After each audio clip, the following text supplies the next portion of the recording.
And we now get into our family check segment, and we are still going to be discussing children and their youth this time round. And our topic of conversation is safeguarding children and the youth during this long holiday. We know that children are now home, and they'll be home for the longest time as they get to resume school in January. So they have an entire month, actually 2 months, because they were home from the entire November, and then they'll still be home in December. And we need to ensure that as they are staying at home or wherever it is that they will be at, they will be safe. So our conversation is on safeguarding them. And joining me, beginning from my very far end, that is my far right, is Irene Opondo. And Irene Opondo is a sales and marketing manager, Security Group Africa, Kenya.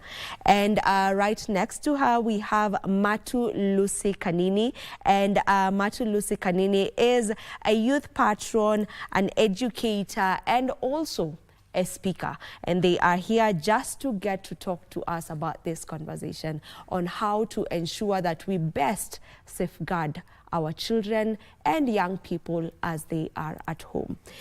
Yes, if I may just decide, let's start with you, Lucy.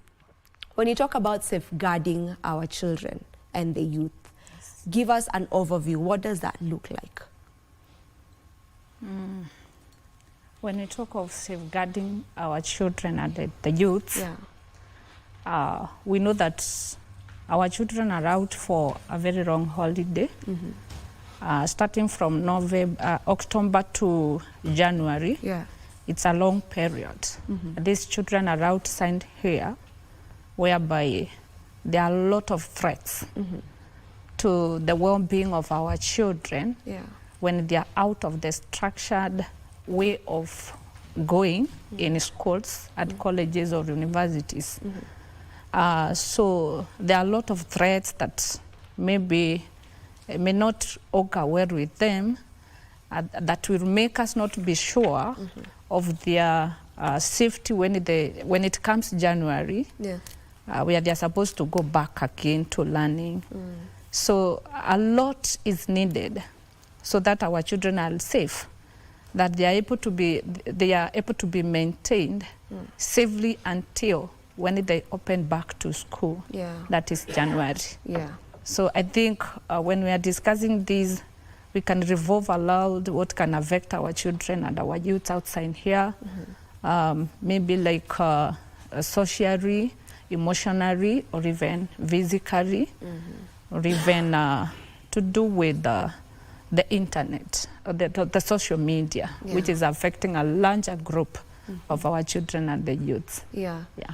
Giving us the security aspect of it, being that you work for a security firm, how does that look like? You know, when you talk about we're supposed to safeguard them, how does that look like? Where should one start? Okay. Thank you very much, Vivian, and thank you for having me. I want to look at it from the point of view that security and safeguarding of the youth and children is actually multifaceted, yeah, and it actually should be concerted efforts from different bodies. We would be talking about the parent or guardian, we'd be talking about church, we'd be talking about government, we'd be talking about institutions, and that is where security falls in. So from the point of view of security entities or bodies, I think we look at safeguarding the youth and the children from 2 points. That could be safeguarding, ensuring their safety when they're within the households, also ensuring their safety when they are outside of the house, but yeah, still probably within the premises, and yet again ensuring their safety and security when they are even without the premises. They've, for instance, gone out. We could even look at camping. So let's start with safeguarding their security when they are within the premises. And there are many things that could be looked at. Yeah. We would narrow down to technology, education, and open collaboration. Technology means looking at how we can leverage technology, including technology-inclined security solutions to beef up or optimize security for the youth and the children, especially now that they're on holiday. You want to agree with me that most parents are going to work. Yeah. It's actually a normal schedule for the parents. So we leave our children vulnerable at home. And you know the way the youth have high levels of energy, that's for sure. So for instance, if you're looking at young children, so to speak, let's look at a solution, a basic solution. Like, I know that at SGS Security there's this smart home security solution that was rolled out and has really excited, I would say, our audience. So it's a system that has, it's a wireless system that has various components of security solutions put together to form a very robust package that would talk to, I think, every need that a basic home could have. So a quick look into that, we're looking at an intrusion system.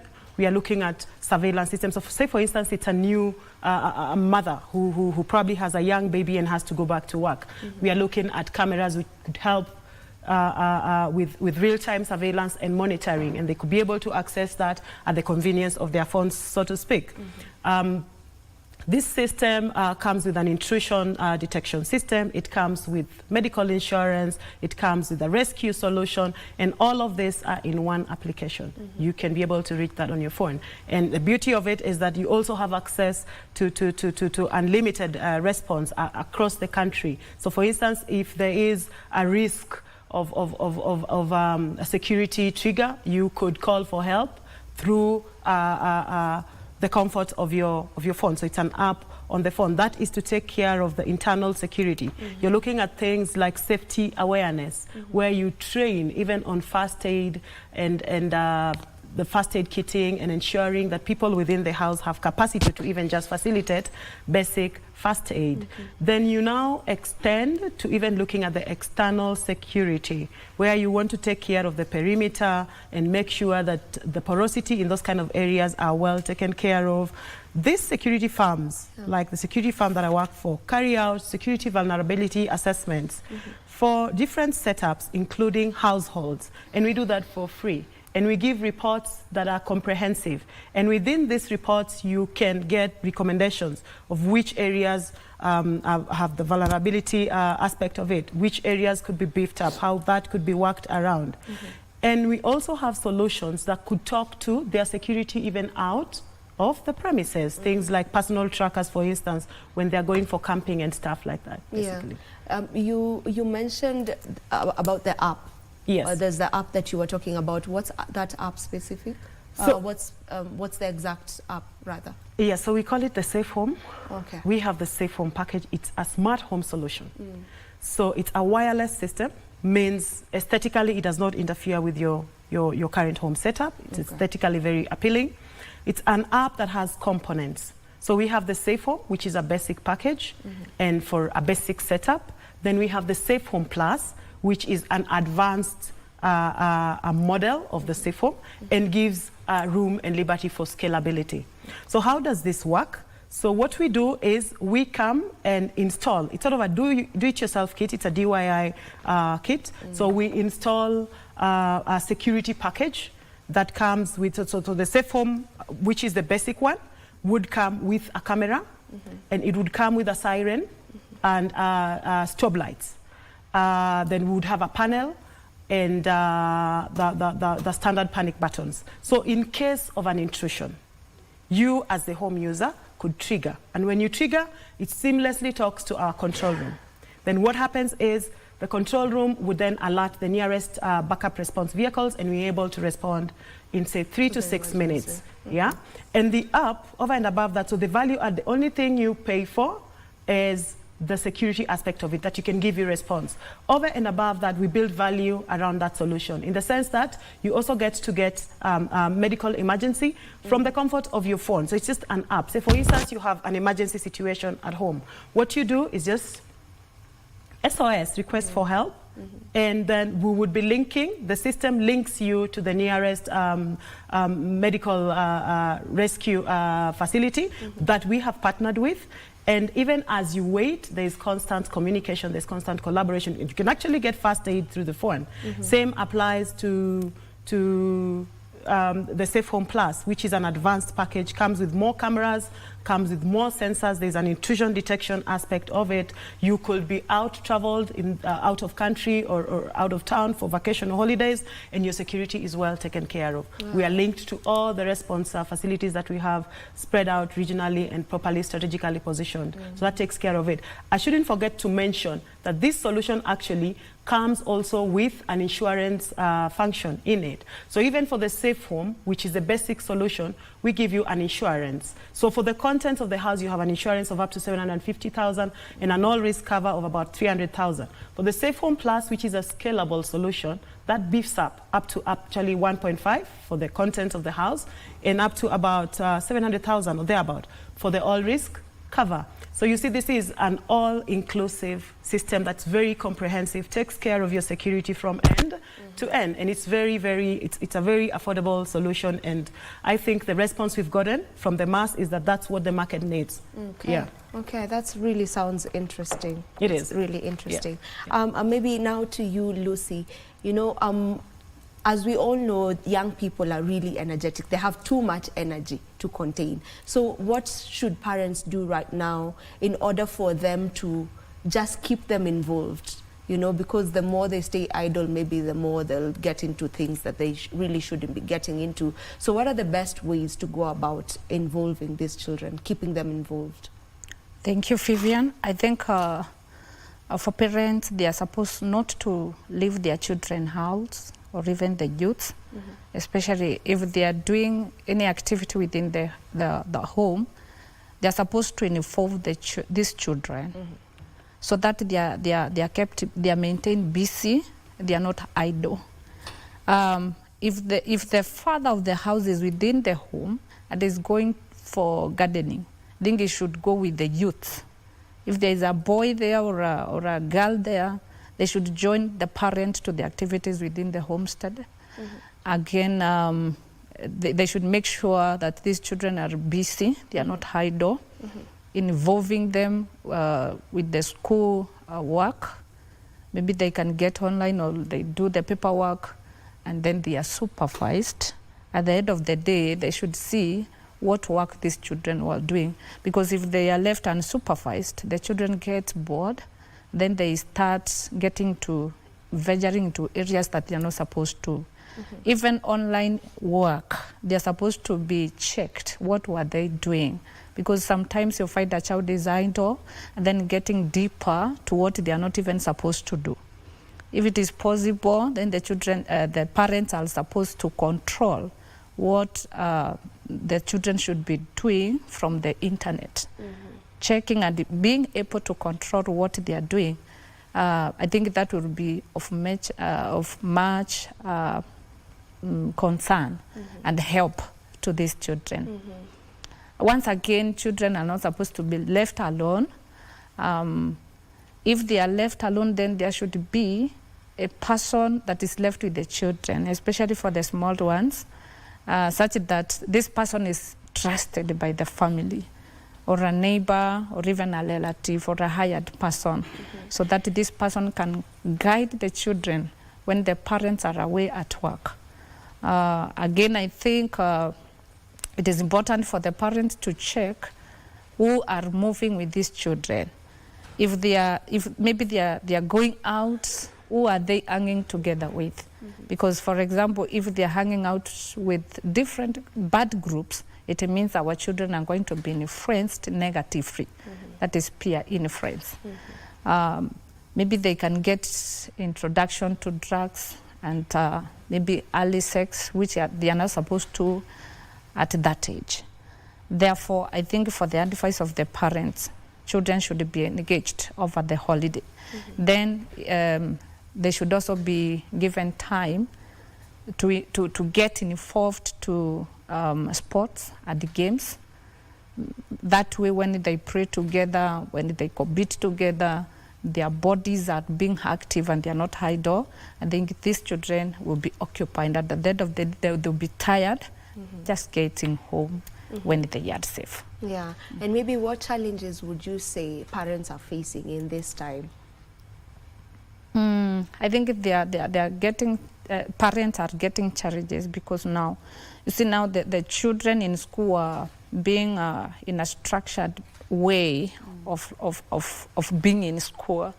But now when they're at home, there's not that structure. So the children are just let wake up anytime, feed anytime, such that there is no food. Maybe there is no food in the house. Yeah. Maybe insecurity of a kind. You see now, I think that challenge is there. Again, when children are out and there are many, if they are just let to interact, they may not end up well. Yeah. There are challenges like now finances, because now children are back home, they need to feed, they need to clothe. But if the parents don't have money, such a time food is not enough, I think that's a challenge to the parents and also to the children. Yeah. Okay.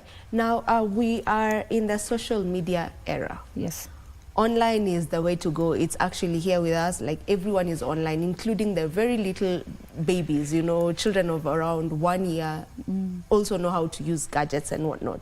So maybe to you, what's the best way to go about social media or online, you know, and what are the risks involved for young people, from the children to the youth as well, and what's the best way to go about it in terms of ensuring that they are safeguarded in that area? Okay. Thank you, Vivian. I think technology, change is the one constant thing that we have, and there is no running away from it. And technology has caught up. So it is inevitable to a large extent, for instance, to say we would manage as parents to completely keep the children off telephones and laptops and tablets, basically off the internet.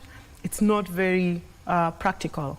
Looking at the fact that the youth, for instance, most of them are in college, in the universities, and they use these gadgets even to do their research. Yeah. So it's easier to control. So I think for children at a certain age bracket, it's very easy and possible to say, you know what, no to the phones, no to the internet, and then probably just have controls over the channels that they are watching. I think the media, your space, should also be able to actually help us. That you, during this time, you could get deliberate about airing programs that are sensitive to the specific age brackets that could be watching them during this time. I think that's the one way or the role media could help play. For parents and probably the churches, like I said, this is a multifaceted thing and has to be approached from various components. It's sort of teamwork. So from the parents, I would say for the young generation, the young kids, it's just to completely keep them off the internet, and that's possible. For the youth, I think it's to keep the collaboration open. Inform, educate, let them know the dangers of using social media platforms to certain extents. You know, even kidnaps, the way youth children are kidnapped and then they end up asking for ransom, a lot of information that these people get, the kidnappers, could be from the social space. So they follow through, then even many things could happen within the social space. So I believe for the youth and the middle-aged children, the best way is to constantly educate, pass that information on, keep open education channels, educate them about stranger danger, about kidnaps, about the hazards, the dangers of social media space. And that could go deep, even with content that they watch that could otherwise corrupt their mind. There's a lot of sexual content that's going on in the social space that we need to then sensitize our youth about. So because we cannot completely lock out the internet as a social space, because technology then takes charge. There's a level you get and technology is inevitable. From where I sit, I think the number one thing that as parents, as guardians, as the church, as government, as media space, we should be very, very intentional about is to make sure that we sensitize this generation. Yeah. And also I'd love to pick on that. You know, right now I'm sure there are also very many sex predators who are just on the net for that particular reason. They want to find young girls or young boys that they can just start grooming for that. So I think it's also very important to, sorry, my director is speaking to me.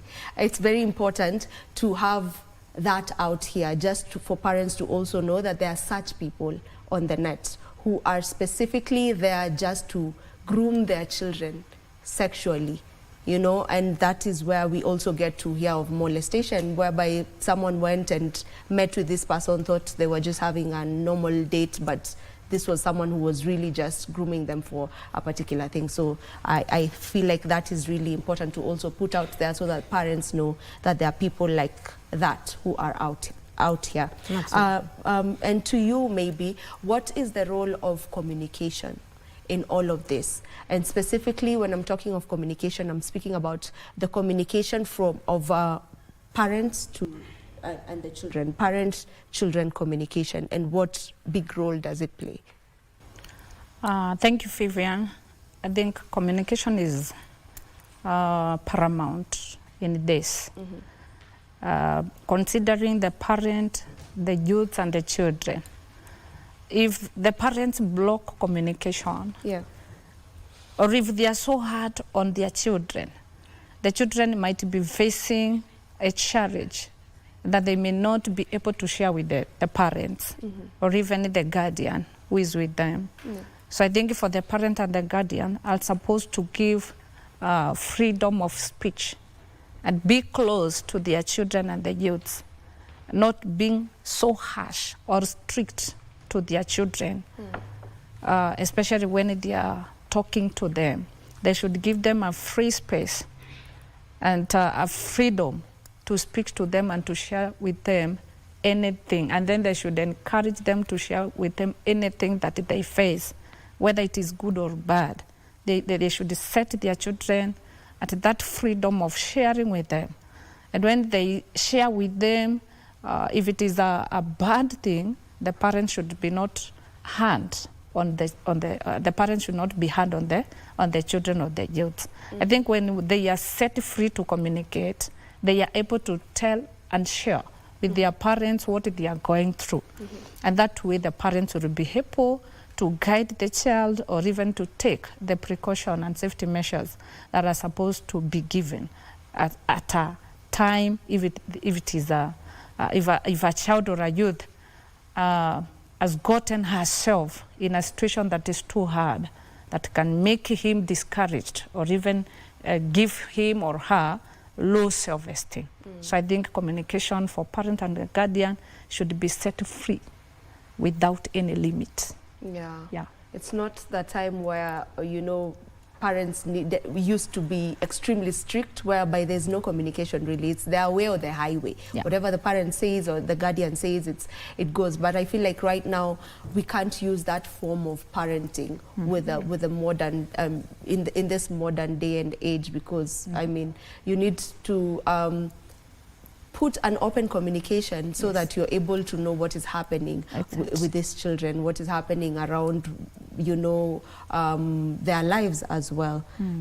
And I'll get back to you, Irene, and on the security bit now. You know, there's been many cases of femicide. I believe that we've been seeing this on the headlines almost on a daily basis, cases of femicide to be specific. Probably, how do we go about that, and how do we ensure that these young people who are out now, you know, are safeguarded and don't get to become, you know, prey to some of this, or become victims of such? Okay. Yes, you are right. To a large extent, we see a lot of femicide, and I think that has really scaled up, especially in the country. And I think we had a season or a phase where that was extremely rampant, and the target was a specific age group. We saw a lot of victims being that space that is in the university-going girls. So from where I sit, I think on this point, we need, as parents and guardians, to be mentors. Mentors of the girls that we raise, and, you know, mentors of the girls that we probably even go to church with, mentors of the girls that we work with. So I think broad mentorship from guardians is fundamental. Because with this mentorship, then we are able to walk them through this journey. We are able to walk them through, some of them it's because of shortcuts. Some of them fall prey to bad people because they are shortcutting. They fall prey to bad people because they don't have proper guidance. Another thing would be mental health. Just making sure that the girls we are raising have mental stability. Yeah? Because when they do, they would have the feeling that it's okay. It's a safe space to talk to a guardian. When they're disturbed mentally, they look for solutions in all the wrong places. So mentorship, ensuring that they have mental stability, and again, going back to the aspect of communication. If you keep very open communication channels with your daughter, for instance, your niece, your goddaughter, if the communication channels are very open, they'll be able to tell you what they're up to. If, for instance, it's somebody they are dating, they want to see, they'll be able to give you these details, even the development of those relationships, and you're able to gauge as an adult and see whether or not this is viable. The other thing, again, is just still sharing information, educating our girls, and this could even be through forums, in church, forums on media. Government would come up with frameworks, social governance frameworks that could help educate the girl child so that they know the safe space with which to operate in and what is not safe for them. So I think from me, that is what is paramount, that we educate them, we ensure we support, especially with mental health, that we let them know what looks safe and what does not look safe, and we encourage the girls to also be smart. You know, I've been taking it as a joke, but I thought some of these things we take for granted, like martial arts. Yes, if you have a daughter who's going through school, how about registering even for martial arts? Maybe they would be meeting a predator who is even armed. But this basic defense skills, I think, also goes a long way. Yeah, so I think safety awareness cuts across, even personal safety, basic things like how can I even defend myself when I get to that point. I think that's what stands out for me. Yeah. So you've taken it from the angle of us just empowering the girl child and teaching them what's right and what's wrong. What of the boy child now? Because we are not really mentioning about them, you know. So where do we pick up with the boy child? So I think with the boy child, now the same parameters would cut across. Again, these people who, from the boy child aspect, if you're looking at the boy child being, because usually femicide would be, the killer is a male, more often than not. So if you're looking at it from that point of view, again, it would more or less be the same parameters. What would be the target? What would be the incentive? What drives you to do such things? We have people who are serial killers. These are people who have mental health problems, and they're traced back, way back into history. So these are things that probably were left undealt with, and they have gotten into that. Or they could just be paramount criminals. A person who is just a criminal. Could be people who are after ransom. Most of the time, these crimes, even though in collaboration with the girls, they are committed by the male gender. Yeah. So I think from where I sit, it's still the same things. It comes to mentorship. It comes to how do we bring up these people, because it could be historical problems. How do we bring up our boys? What kind of mentorship are we giving them? Are we keeping open communication? Are we able to tell the mental health status of these boys? Are we able to tell the company they are keeping, for instance? Because people, when they get disturbed, they get into all sorts of things, looking for answers in all the wrong places. And I think also the government could play a key role. Just proper legal frameworks that could then cushion both genders against such kind of occurrences. Yeah, I hear you on that. Now, over to you, Lucy. Probably, what's the best way to go about monitoring a child's behavior? You know, and maybe what are some of the things that should be telltale signs whereby you should be able to, you can be able to pick and know that, okay, probably my child is not doing very okay. Maybe there are things that are disturbing them mentally and whatnot. So probably monitoring behavior, what's the best way to go about it? For example, I think for a parent or a guardian is always aware of how their children behave. So if they realize there is a change, maybe if the child has withdrawn, is keeping herself or himself off, and she doesn't want to be involved in the family calendar, then that parent or the guardian should know that the child has a problem.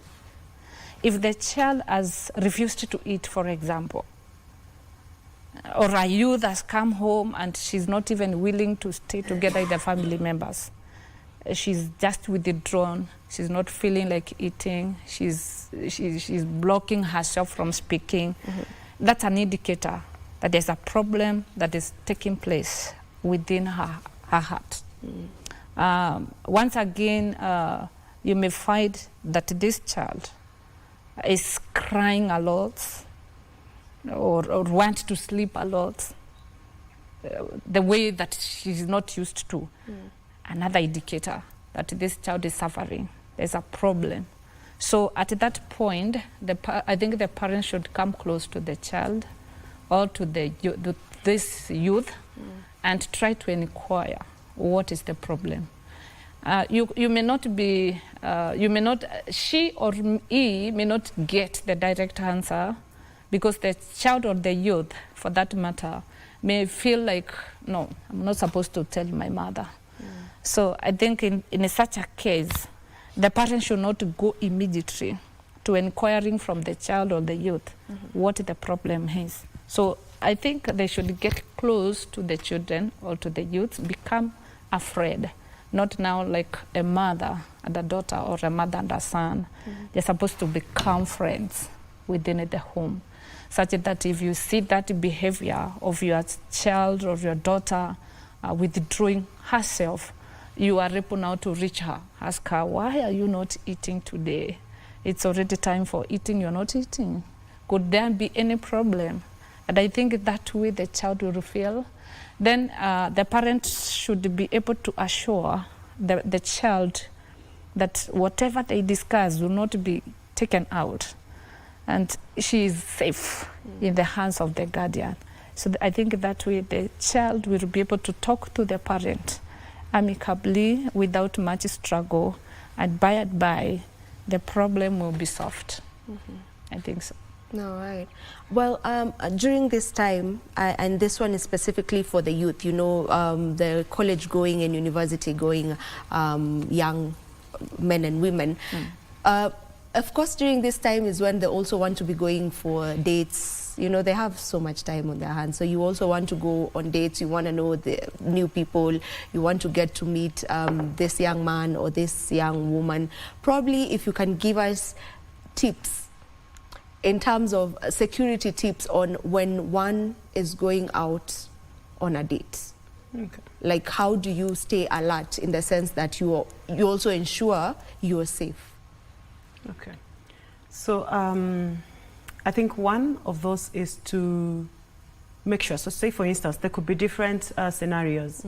So let's look at it from the scenario of an expedition or a camp, for instance. So they've gone completely out of town and down a camping spree. I think as a parent, from the security perspective, one of the things you could think through is ensuring they probably have personal trackers that are GPRS enabled. So, and they have the panic trigger capability. So in the event of, say for instance, they're at Hell's Gate or something, in the event of a security situation, they're able to press on the SOS trigger. They're able to ask for help. And security organizations like SGA, we have that capacity. We have control rooms, control room services, and we have response services that are spread across the country. So when they press on the trigger, that would be passed on to the control room and would be able to send response to help with such kind of situation. So The personal trackers, that's one way. Yeah. We could also talk about just basic... allow me to interject a bit. Now, for those who are not able to go the technology way, maybe what's the best way to go about it? Because probably when we're talking about this, we're also speaking to someone who is deep in mashinani somewhere. So probably they don't have that privilege of having such heightened technology. Okay, so even before we talk about the mashinani people, let's also look at people who are still within the town setup. We could look at a basic thing like just transport, the safe transportation, just them knowing how to ensure the safety even when they're en route, probably using Uber because the youth, not so many of them are able to drive their own cars. So you could even share their journey. There is capacity for technology so that you as a parent can be able to share in the trip and just know when they go off, when they go on. And you can also inform them of the security alerts to look at. For instance, if the driver deviates from the route, they need to be able to call for help and stuff like that. So looking at the setup of now the village. Yeah.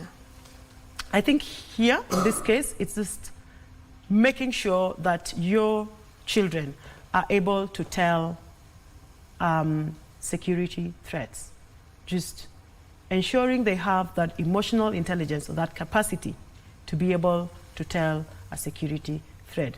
And that is through sensitization on what they need to be on the lookout for. For instance, girls, for instance, you're out, you're on a date, do not leave your drinks unattended because that could get spiked. And just such kind of basic knowledge, just letting them know, stay away. If it's somebody you're meeting for the first time, keep the boundaries very, very clear. You know, stay away from dingy or dark places, be in the presence of people, be careful to leave on time, probably have a clear list of the emergency contacts that you could reach.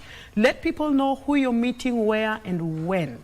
In that case, it's very easy to be traced. I think those are the basics that could be cascaded down to the children and the youth as they go about their holidays. Yeah.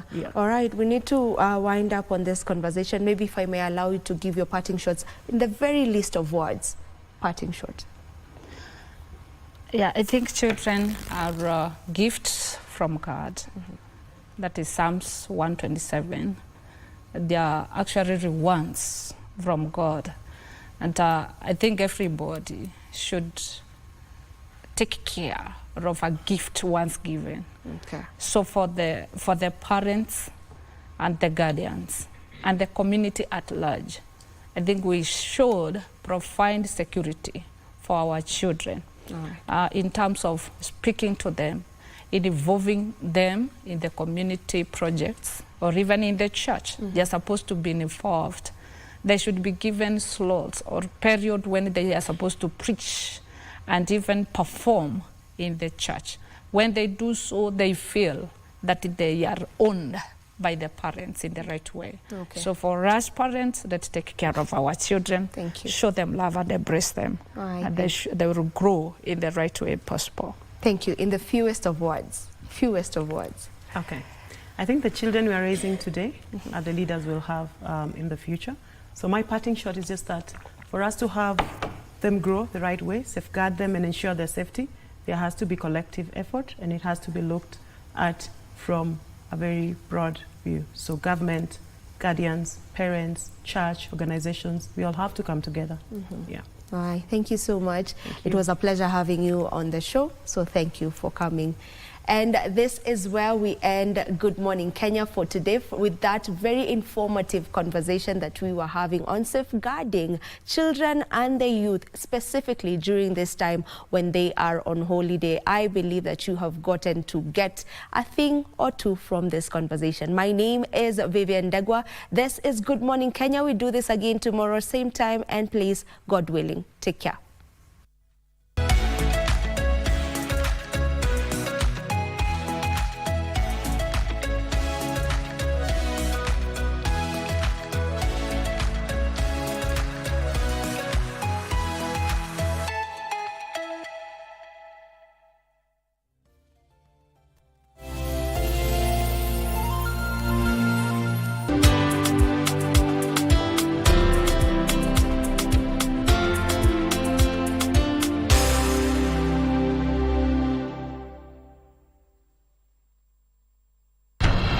Change is here.